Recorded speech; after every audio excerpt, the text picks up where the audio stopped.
விஜயும் காவேரியும் என்ன பண்ணுன்னு தெரியாம தவிக்கிறாங்க. இங்க நடக்க விஷயத்த எல்லாத்தையுமே பார்த்துட்டு என்னங்க இப்படி நடக்குது அப்படின்னு சொல்லிட்டு என்ன பண்ணுன்னு தெரியாம தவிச்சிட்டு இருக்கும்போது, நடந்த விஷயத்த எல்லாத்தையும் ஐயப்பனும் மத்தவங்களும் சொல்றாங்க.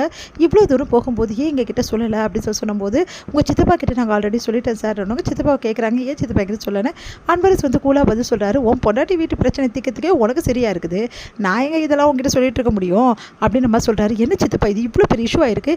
இந்த விஷயத்த என்கிட்ட சொல்லாம இருந்திருக்கீங்க. உங்களுக்கு என்னதான் சொல்றது?" அப்படின்னு சொல்லிட்டு டென்ஷன் ஆயிடுறாரு. விஜய் டென்ஷன் ஆனோன்னே அவங்க சித்தப்பா அப்படியே பார்க்குறாரு. வேணும் தான் இவர் எல்லாத்தையும் பண்ணியிருப்பாரு அப்படின்னு சொல்லிட்டு காவேரி யோசிக்கிறாங்க. அடுத்து காவேரி சரிங்க நீங்கள் கவலைப்படாதீங்க, எல்லாரையும் கூப்பிட்டு நம்ம பேசலாம், கண்டிப்பாக இந்த பிரச்சனை தீர்வு காண முடியும் மேடம். அவங்களாம் ரொம்ப டென்ஷனாக இருக்காங்க மேடம், அவங்ககிட்ட பேசுறது ரொம்ப கஷ்டம்னோன்னே, இங்கே பாருங்கள் கஷ்டமாக இருந்தாலும் சரி பேசி தானே ஆகணும் அப்படின்னு சொன்னோன்னே சரின்னு சொல்லிட்டு எல்லாரையும் வர வைக்கிறாங்க. என்ன பேசி என்ன பிரயோஜனம், எப்படியோ அவங்க கலாட்டா தான் பண்ணுவாங்க, கொடுத்த காசு திருப்பி கேட்க போகிறாங்க, இவங்கெல்லாம் என்ன பண்ண போகிறாங்களோ தெரியல அப்படி சொல்லிட்டு அன்பரசு சந்தோஷம் அடைகிறாரு. எப்படியோ இருக்கிற சொத்தை எல்லாம் விற்று தான் அவங்களுக்கு கொடுக்கணும், அதுக்கப்புறம் நடு ரோட்டில் தான் வரணும் விஜயெல்லாம், இவளை கட்டிங்க நல்லா அனுபவிக்கட்டும் அப்படி சொல்லிட்டு யோசிக்கிறாரு. அடுத்து சரி சரிங்க சார்னு சொல்லிட்டு எல்லாரையும் வர வைக்கிறாங்க. அப்போ கரெக்டாக எல்லா கஸ்டமர் கிட்டையும் விஜய் பேசுகிறாரு. இங்கே பாருங்கள், நீங்கள் எங்களுக்கு எல்லாமே பண்ணியிருக்கீங்க, இவ்வளோ நாள் வரைக்கும் நீங்கள் சப்போர்ட் பண்ணியிருக்கீங்க, இப்போ ஏன் இப்படி பண்ணுறீங்கன்னொன்னே, சார் இப்போ வேலை நின்று போச்சு சார், நின்ன வேலையை நீங்கள் எப்படி சார் கண்டினியூ பண்ணுவீங்க, கண்டினியூ பண்ணாலும் நேரத்தில் முடிக்க முடியாது சார் உங்களால், இவ்வளோ தூரம் எங்களுக்கு ராங் கமிட்மெண்ட் கொடுத்துருக்கீங்க சார் சொல்லிட்டு எல்லாரும் பேசுகிறாங்க. எல்லாரும் தொடர்ந்து பேசிகிட்டே இருக்கும்போது பயங்கரமாக கத்த ஆரம்பிக்கிறாங்க. ஒரு கட்டத்தில் காவேரி சத்தம் போடாதீங்கன்னு சொல்லிட்டு சொல்லும்போது அவங்களுக்கு அப்படியே வயிறு வலிக்க ஆரம்பிச்சிடுது. எல்லாரும் பயந்து போயிடுறாங்க. அடுத்து காவேரி நிலைமையை பார்த்துட்டு சரின்னு சொல்லிட்டு எல்லாம் சமாதானம் அடைகிறாங்க. அடுத்து காவேரி விஜயும் சேர்ந்து நிலைமையெல்லாம் பேசி புரிய வச்சு அவங்களுக்கு டைமும் வாங்குறாங்க.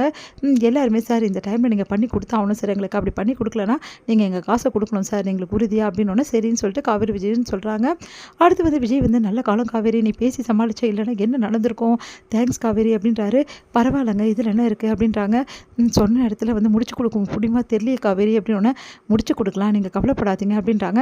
அன்பரஸ் என்ன பேசிட்டீங்களா, அவங்க ஒத்துருக்க மாட்டாங்களே, எப்படியும் கஷ்டம் தான் விஜய், என்ன பண்ணுறது, தாத்தா கிட்ட எப்படி தானே சொல்ல புரியணுன்னே, அதெல்லாம் நாங்கள் பேசிட்டோம், எந்த பிரச்சனையும் இல்லை, அதனால் சீக்கிரமாகவே சொன்ன இடத்துல நாங்கள் முடிச்சு கொடுக்கறதுக்கு ஏற்பாடும் பண்ணுவோம், அதனால் நீங்கள் என்ன நினச்சிங்க, நாங்கள் எதுவுமே பண்ண மாட்டோம், இதனால் தாத்தா வீட்டில் தாத்தா பாட்டி வீட்டில் எல்லாருக்கிட்டையும் சொல்லி பிரச்சனை பண்ணலாம் தானே நினச்சிட்டு இருந்தீங்க, அதெல்லாம் எதுவும் நடக்காது, அதனால் உங்கள் வேலையை மட்டும் பார்த்துட்டு போங்க, நாங்கள் டைம் வாங்கிட்டோம், எப்படியோ அவங்களுக்கு முடிச்சு கொடுப்போம், பார்க்கலாம் முடிச்சு கொடுப்பீங்களான்னு, கண்டிப்பாக நாங்கள் முடிச்சு கொடுப்போம், நாங்கள் ஒன்றா இருக்கும்போது யாரும் எங்களுக்கு எதுவும் பண்ண முடியாது, நீ வா காவேரி போகலாம் அப்படின்னு சொல்லிட்டு கூட்டின்னு போகிறாரு.